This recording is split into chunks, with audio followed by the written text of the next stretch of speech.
Donald Trump's friends, allies, enablers, and supporters, the ones who helped him push the big lie and attempted to overturn the 2020 election, which Joe Biden won and Donald Trump lost, are set to be the beneficiaries of a taxpayer-funded slush fund. In a story first reported by ABC News and now confirmed by the New York Times, Donald Trump is expected to drop his $10 billion lawsuit against the IRS in exchange for the creation of a $1.7 billion fund to compensate his allies who claim they were wrongfully targeted by the Biden administration. That's according to sources familiar with the matter, speaking to ABC News. The commission overseeing the compensation fund would have the total authority to hand out approximately $1.7 billion in taxpayer funds to settle claims brought by anyone who alleges they were harmed by the Biden administration's weaponization of the legal system, including the nearly 1,600 individuals charged in connection with the January 6th Capitol attack, as well as potentially entities associated with Donald Trump himself. This potential deal follows other claims he's made against the federal government. Effectively, the taxpayers, including the 2022 raid of Mar-a-Lago for allegedly hoarding classified documents, the Russia collusion investigation, and the 2019 leak of his tax returns, which 11 years into his political career, Donald Trump is still yet to release. The settlement terms are expected to prohibit Donald Trump from directly receiving payments related to those three legal claims. However, entities associated with Trump are not explicitly barred from filing additional claims. Joining our coverage, former assistant special agent in charge at the FBI and national security and intelligence analyst Michael Feinberg. Tim and John are still here. Michael Feinberg, the history, or the recent history of funds like this are things like the 9/11 Commission, right, which gave money to people whose injuries, physical and mental and legal, were from a terrorist attack. Never before has a president self-dealed himself $1.7 billion in taxpayer dollars to, I don't even know how you spin it, to take money from the government that sought to hold him accountable. Yeah, well, it's an interesting reversal because, as you noted in the past, these sort of funds and these sort of distributions have gone to the victims of crime. And now apparently we're going to be giving these sort of funds and these sort of distributions to the perpetrators of crime. You know, I'm somewhat old-fashioned. I've always thought that if you engage in a coup attempt to stop the peaceful transition of power in the United States, assault federal officers, and generally vandalize and destroy a federal building, there should be some sort of consequences. I guess where I and the president differ is just that I always thought those consequences should be negative. What recourse exists, if anything, in the system? I mean, it feels like this is another area like the pardon power, which the New Yorker recently reported. Those are for sale. Like this foreign trip, which had this incredible sort of presentation to the Chinese of American oligarchs and people in his own family who were doing business deals. I mean, what recourse does the taxpayer have or the voters have? Their votes. I'm not trying to sound cynical or to minimize what ordinary citizens can do, but we are bound by the Constitution. And what we are realizing now is what the framers warned us about from day one, which is that the Constitution only works if the citizenry and leaders have Republican virtue. And I think we're past that point. We've been past that point for a while, I would argue, but we are certainly at our nadir right now. And between the pardon power, between the sort of presidential immunity the Supreme Court created out of whole cloth, as near as I could tell, because there's nothing in the framers' intentions or in the text of the Constitution that would support the sort of immunity they granted for so-called official acts. There's not a lot of recourse. The 14th Amendment, Section 4, does contain a prohibition on dispersing U.S. funds to insurrectionists, but as we saw when the state of Colorado tried to enforce some of the money he sought to grift and pocket have been so massive that you can't get your brain around it. You know, like 1.7 billion with a B. They're like Austin Powers numbers, right? What does it mean? But at a time when the economy is something that causes a vast majority of Americans anxiety and despair, at a time when people are foregoing health care, when people are choosing between rent and groceries, $1.7 billion more from the government after all the other things he's taken feels like sort of the other bookend to the first story we talked about, that maybe if people were feeling like they were thriving economically, this wouldn't bother them so much. But this is, again, stealing from the taxpayers to enrich himself and his allies. Yeah, I mean, the political part of this question is, can this break through, you know, that thick media bubble? It's truly mind-boggling. It is hard to find the words for it because it's theft. And it's bribery and it's grift, but it's coming from us, right? And like that is the craziest thing about this. Look, Nicolle, you know, we still have enough kind of vague memories of being in Republican communications shops. Think about all the time that we talk about, you know, waste, fraud, and abuse, protecting taxpayers' dollars, how people like work hard to earn their money, and how it shouldn't be wasted by the government. Like they're taking money from you know, people that work hard for a living, and taking their taxpayer dollars and creating a $1 billion slush fund, 1.7 billion, like more money than rich people have, 1.7 billion, and they're going to hand it out to their friends, criminal friends. They're going to hand it out to people that beat cops at the Capitol. They're going to hand it out to people that storm the Capitol. So, Heilman, for all the coverage that Trump doesn't like, here's one that I'm sure he'll love. Quote, according to Forbes, Donald Trump is now worth $6.5 billion, according to Forbes' latest World's Billionaires list, up from $1.4 billion a year ago.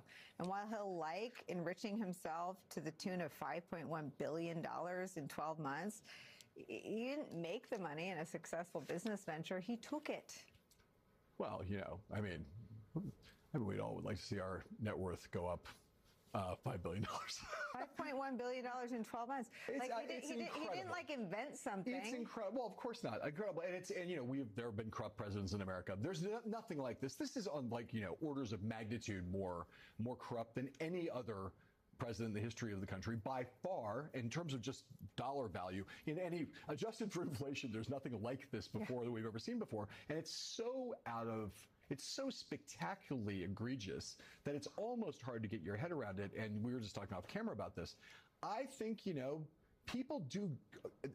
This is the thing we're always like, what really cuts with the ordinary voter? What can they get their head around? And I think, you know, the story of a fund to fight lawfare for people who claim that the Biden Justice Department, that's not Trump padding his own net worth. I'm not saying he doesn't need to. He's got $5.1 billion new dollars. Right, but I think the thing is like what do voters care about? Mm-hmm. That's a kind of complicated story. I continue to think that the pardoning of the J6 people, the J6 insurrectionists, is the thing that has outraged me more than anything else in Trump 2.0. Mm-hmm. So I think this makes it doubly disgusting. But for ordinary voters, I think what they process is he's $5 billion richer as president. The president, in every rest of our lifetime, got paid a public salary, and basically they were constrained. They would make money after they went out of office, but in various ways. But their attitude in office was, I get paid my public salary, and I'm essentially not allowed to have side hustles while I'm in office. Republicans and Democrats basically agreed to that. There was nothing in the law that said you couldn't have a side hustle, but people didn't do it. Nobody did it. And I think for a lot of normal voters, they look at this and go, the president's tearing down the East Wing to build a gold ballroom for himself that we're now going to pay for, and he's feathered his nest to the tune of $5 billion somehow through the crypto grift, and we have the whole long list of the various grifty things that he's done to do this. I think that does, for an economically stressed, anxious, frightened, bewildered country, they look at that and they get that that is corruption. After the break, Sue Gordon will be here on Donald Trump's epic stumbles on the world stage.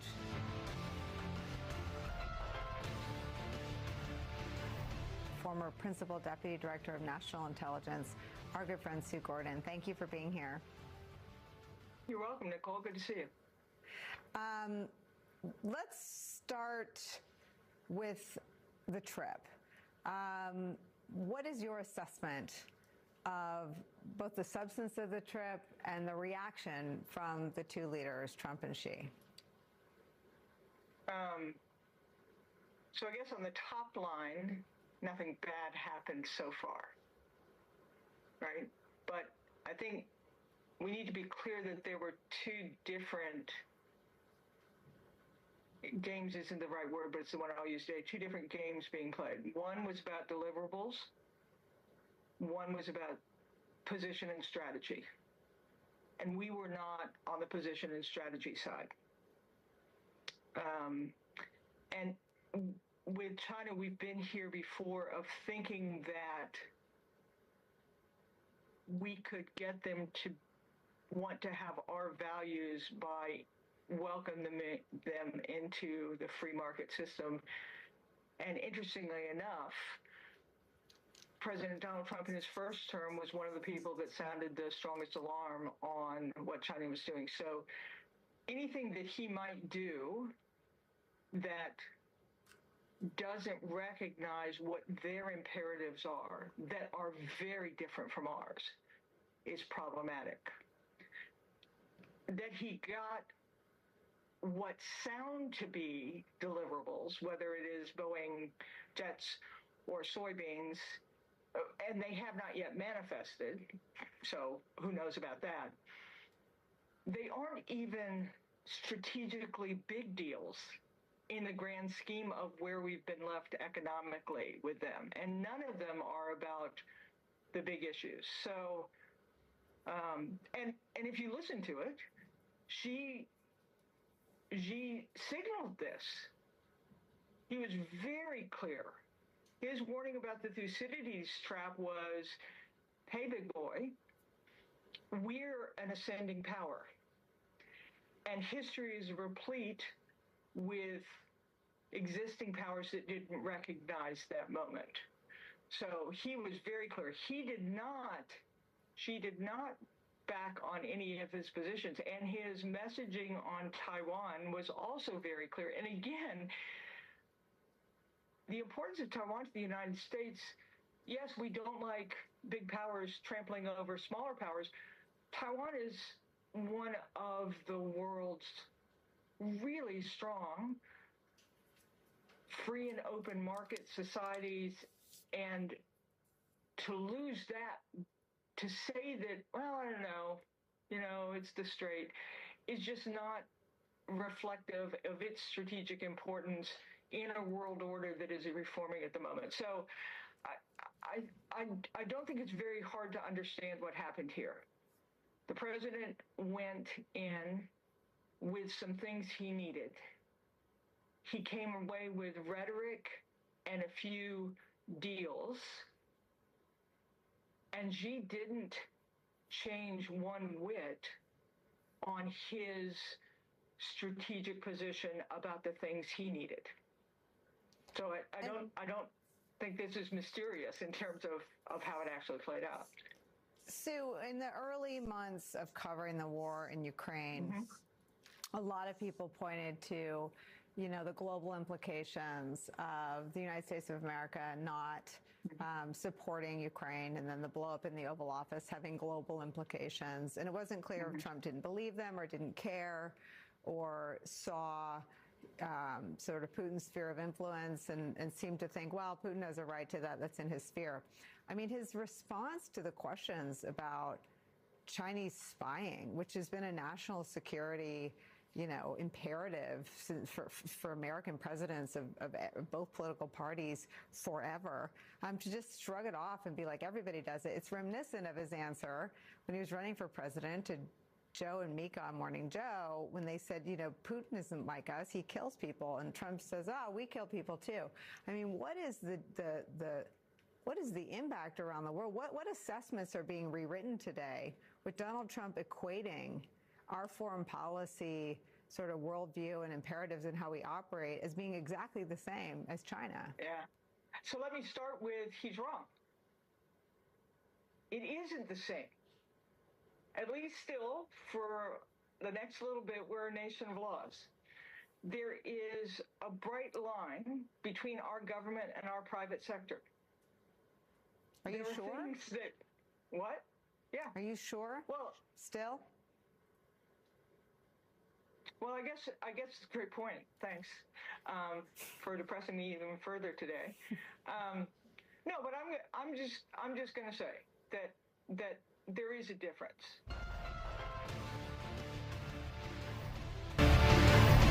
Well, they're back. This time about a picture of seashells on a North Carolina beach a year ago.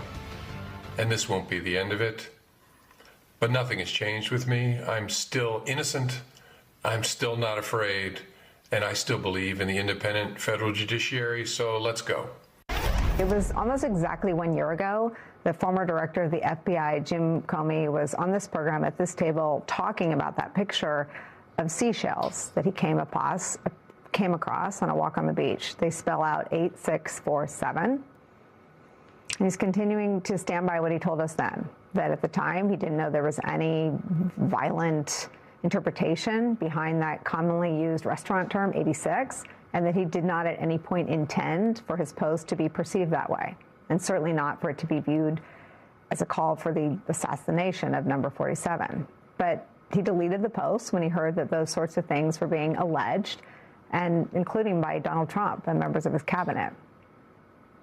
Fast forward to right now, with Donald Trump's Department of Justice eager to deliver on Trump's wish to prosecute his critics. Jim Comey is facing his second indictment from the Trump Justice Department in the last year. This latest one over that picture we just had up, on charges that he was, quote, knowingly and willfully making a threat to take the life of and to inflict bodily harm on the president. And second, that he knowingly and willfully transmitted in interstate commerce a threat to kill the president. The federal judge has set a date for his trial of July 15th. The case is so weak and far-fetched that, as we've reported on this program, even some of Donald Trump's staunchest legal allies have decried it as an unconstitutional. AG Todd Blanche is flailing. The term, as we shall see, is ambiguous and most commonly understood to be nonviolent. Countless others continue to go uncharged for the same conduct. This all-out effort to target Trump's former FBI director is causing massive turmoil in places we can't always see inside the Department of Justice. On that, the Washington Post writes this, quote, more than a half dozen prosecutors have been demoted or pushed out of the U.S. Attorney's Office for the Eastern District of Virginia due to fallout from the Justice Department's push to prosecute former FBI Director Jim Comey, leaving a key prosecutorial office understaffed and weakened. Other prosecutors have voluntarily decamped or scrambled to find new jobs, fearful they could be asked to work on cases that violate their principles. That's according to 10 current and former prosecutors familiar with the office and the case. Major cases, including one involving a terrorist attack in Afghanistan, have been hobbled by the turmoil. Washington Post adds this, quote, as the Justice Department gears up for the second prosecution of Comey, the cost to the department of the president's crusade are mounting.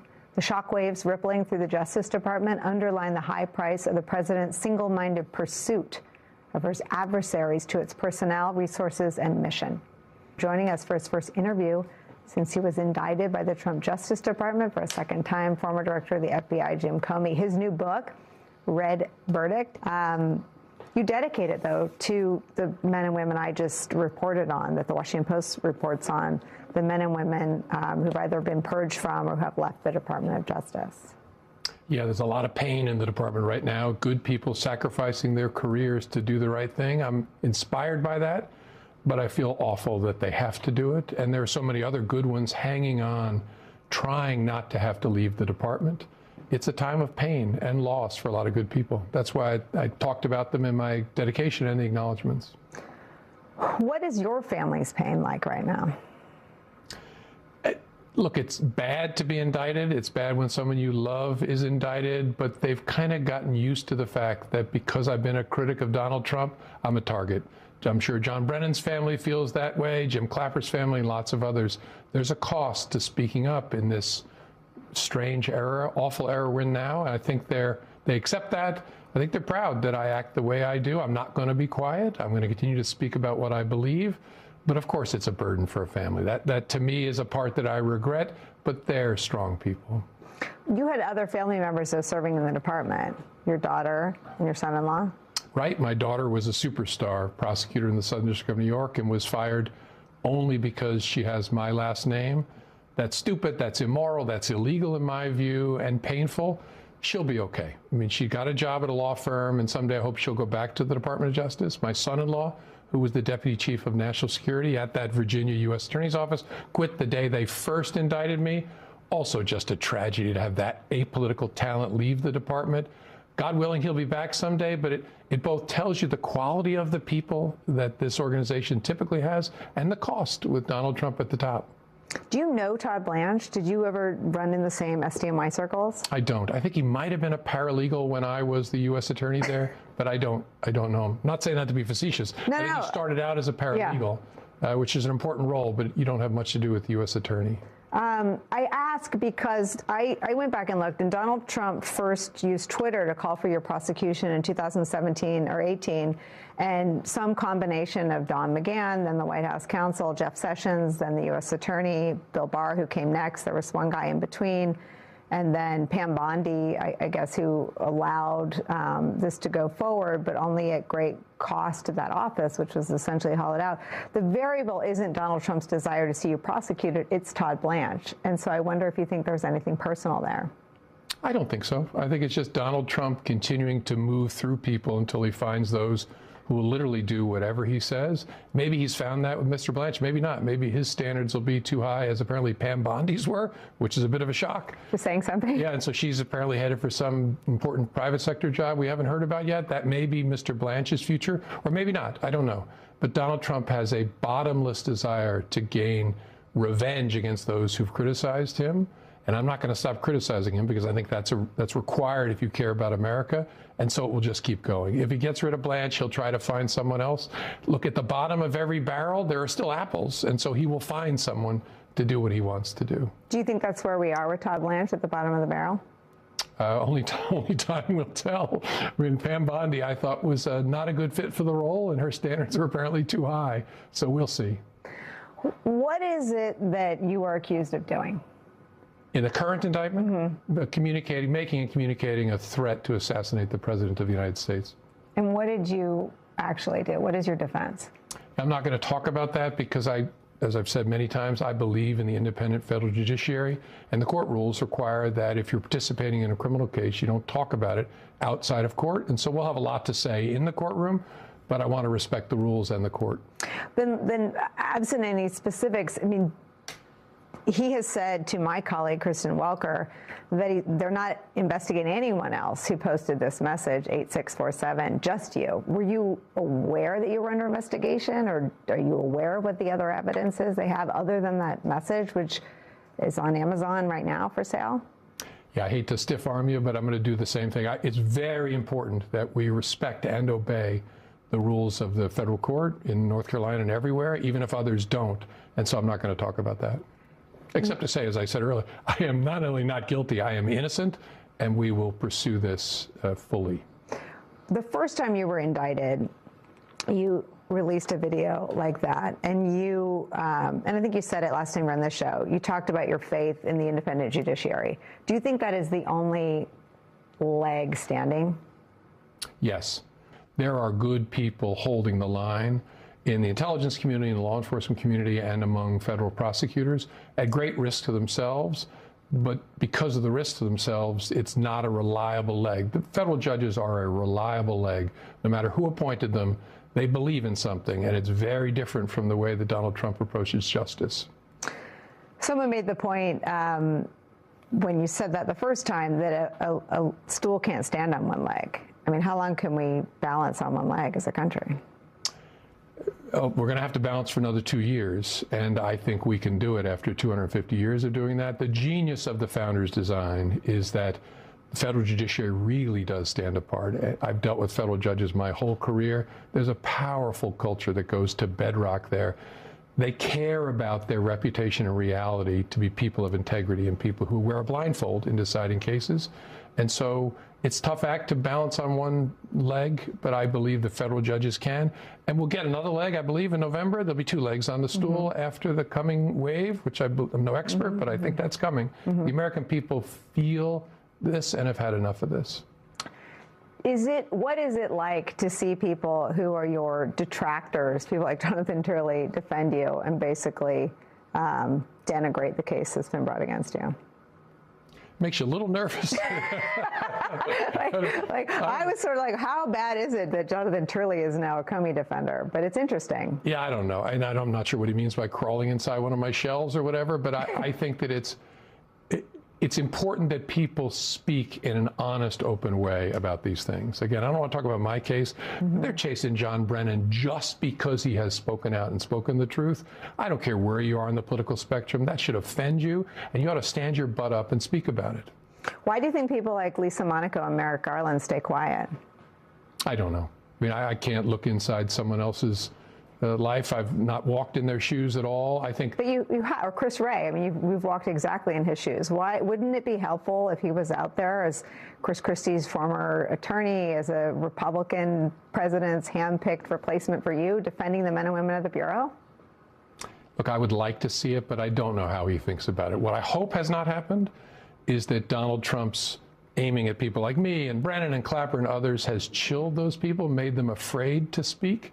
I hope we're not there because they strike me as people of character, but I can't judge them individually. Well, without judging them, would it be helpful to our democracy if people who have held these jobs before were telling the American people how far from normal we are? Yes. I think everybody ought to speak. Bill Barr ought to be on your show talking about the dangers he sees and that he thought that person should never be near the Oval Office again, and look what happened when we put him back. Everybody who has a voice ought to be speaking up. But again, I can't balance what they see risked by speaking up. I don't know what their family circumstances are or those sorts of things. I am going to continue to speak up because I have grandchildren, and someday they will be old enough to understand this time, and I want them to know what Pop did during this period of time. I hope everybody feels that way. You said this won't be the last. Do you think they're going to indict you again? Oh, I don't. Maybe. Yeah, I mean, I think Donald Trump wakes up at 3 in the morning thinking about me. I do not. The reverse does not happen. But I'm sure that if this case falls apart, they'll come with something else. I'm going to have to deal with this, as I've told my family. They're going to have to deal with this as long as Donald Trump is in the White House thinking about me in the middle of the night. Have you heard of other jurisdictions looking at trying to bring cases against you? I've read stuff in the media about it. I don't know whether it's accurate or not. Do you think that the case that fell apart in the Eastern District of Virginia is something that they're going to try to, that was about testimony to Congress? Yes. Do you think they're still poring over you testified before Congress dozens and dozens of times. Is that something that you think they're still scrubbing and trying to find something?